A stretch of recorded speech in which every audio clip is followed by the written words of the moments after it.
long reviews. Social c'est the bottom. The social is, yeah, always the purple is the social. Deuxième trend. Okay, different cities. Let's see what happened in different cities. We have 6 different cities. Oh wow, the results are very, yeah, the pattern is repeated everywhere. And this is quite interesting.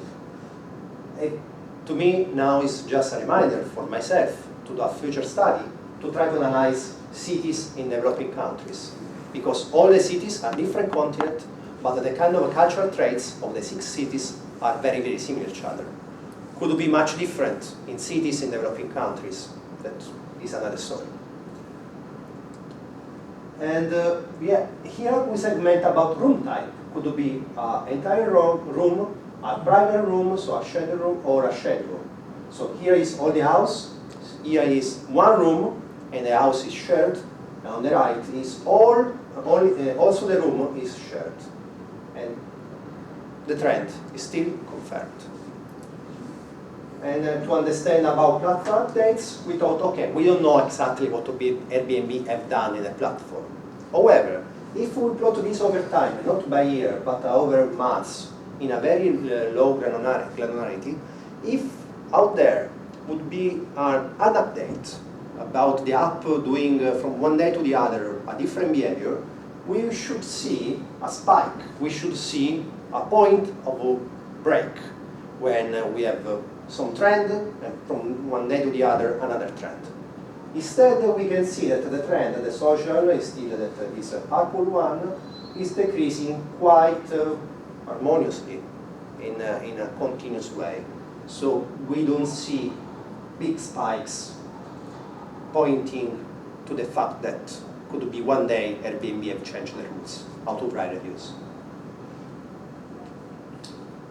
Okay, so excluding these confounding factors, why reviews have changed over time. The hypothesis that we had is because people have changed. Initially were early adopters in Airbnb, now there are late adopters. And maybe late adopters are interested in something different from what early adopters were interested to. Okay, so early adopters and late adopters about what? About the guests, could be people using Airbnb, or about hosts, people providing a room. If we think about the first, about the guest, fortunately we don't have much data, because we have the reviews that the guests leave to host.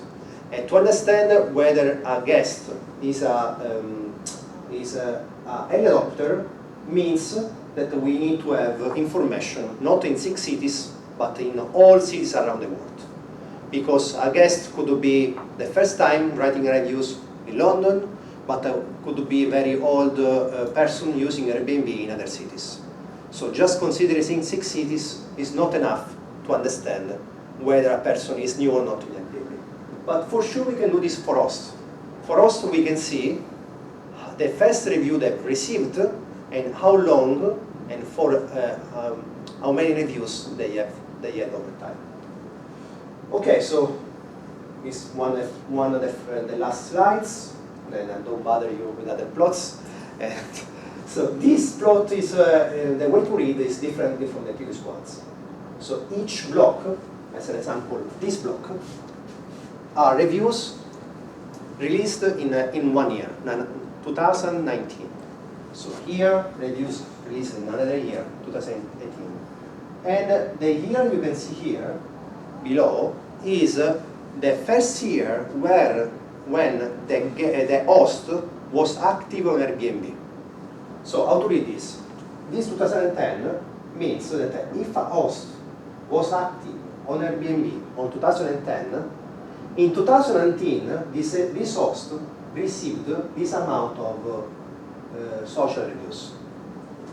Here is a host that was active for the first time in 2019, so was a late adopter.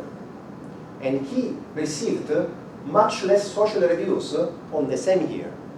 So just considering the same year, the amount of social reviews received by early adopter are much higher compared to the dose received by a late adopters.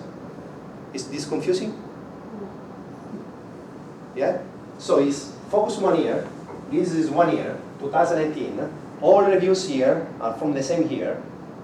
And here are from hosts that were active for the first time in 2010, receiving the reviews 2018.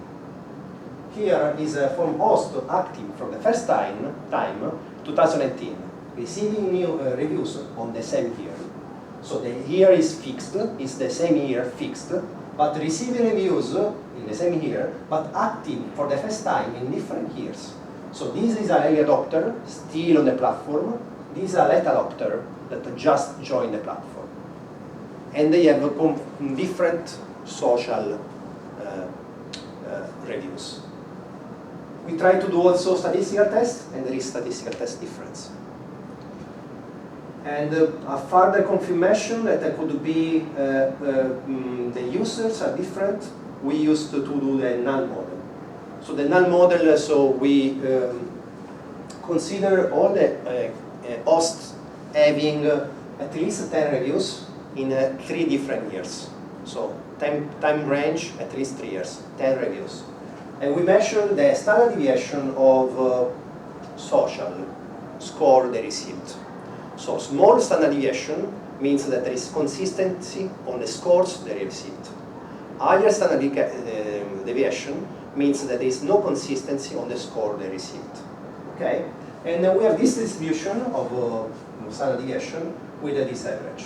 So this is what our data explaining for this kind of people.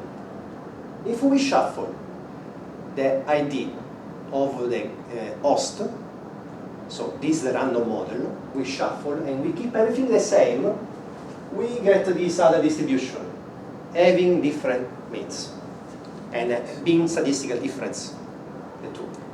So again, using the random model, we see that something happened about the host offering the service.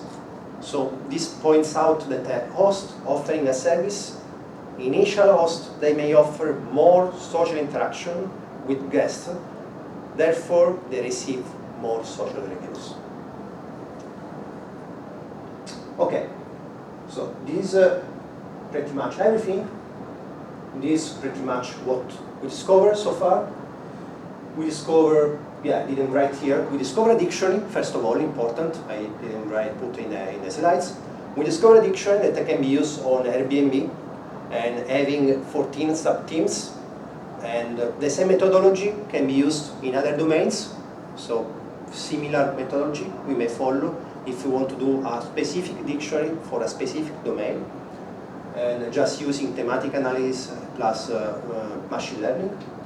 And for Airbnb, we discovered that the social reviews are less and less over time, and confounding factors as review length, city, room type, platform updates seems to not to be the factors leading to have less social reviews, and seems to be instead about the early adopters, about hosts offering maybe more social interaction.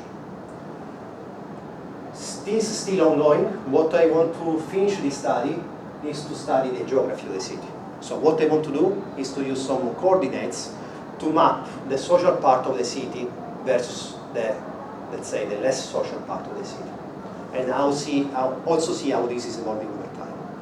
And yeah, to do this in a very short time, in a medium time, I'm very interested in doing a little bit more about natural language processing.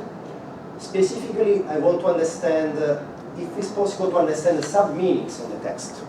So there is a student, I'm working on labeling text and understand if there is which words may arise on the readers, something that is about trust or about sub-meanings that are not so evident from text.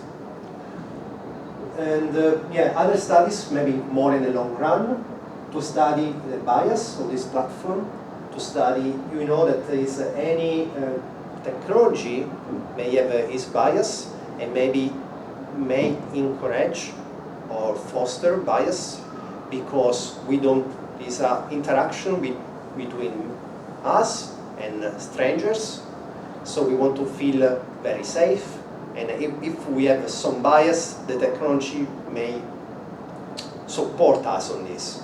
So I want to understand there is some kind of homophily or how similar are people in this kind of connections, and what the role of the technology in arising or trying to diminish this kind of biases.